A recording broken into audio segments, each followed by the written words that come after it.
Қайырлы күн достар, эфирде Қажылғызы Ньюс бағдарламасы және оның жүргізушісі мен Жанара Сәрсен қызы.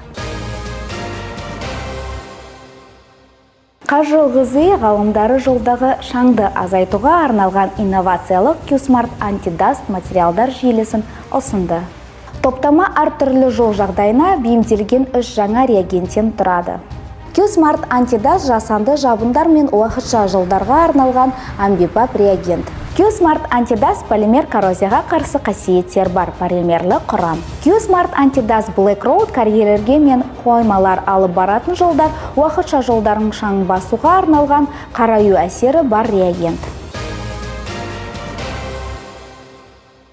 Қазақстанда жол құрылысына арналған жаңа ұлттық стандарттар әзірленуде.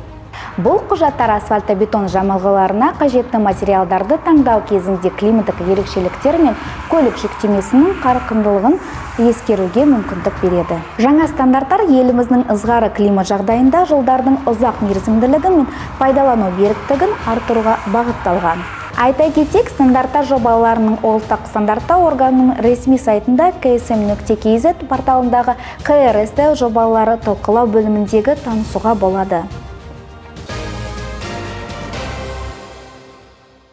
Сонымен қатар РСМБС бірыңғай базасында отандық жол құрылыс материалдарын өндіруші кәсіпорындарының тізілімі қалыптастырылуда. Тізілімге енгізу рәсімі арнайы комиссияның өндірісті тексеруін көздейді.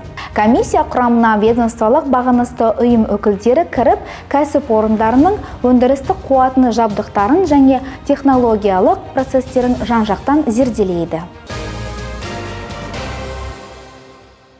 Қажылғызы битум құрамындағы полимердің мөлшерін нақты бақылау әдістемелерін әзірлеуде.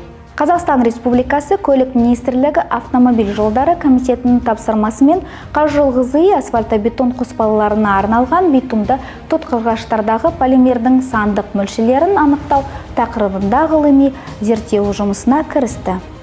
Жобаның мақсаты модификацияланған битумдардағы полимер мөлшерлерін нақты бақылау әдістерін әзірлеп өндіріске енгізу. Аталған әдістеменің енгізілуі еліміздің жол жүйесін технологиялық жай-күйін жақсартуға септігін тигізеді деп күтілуде.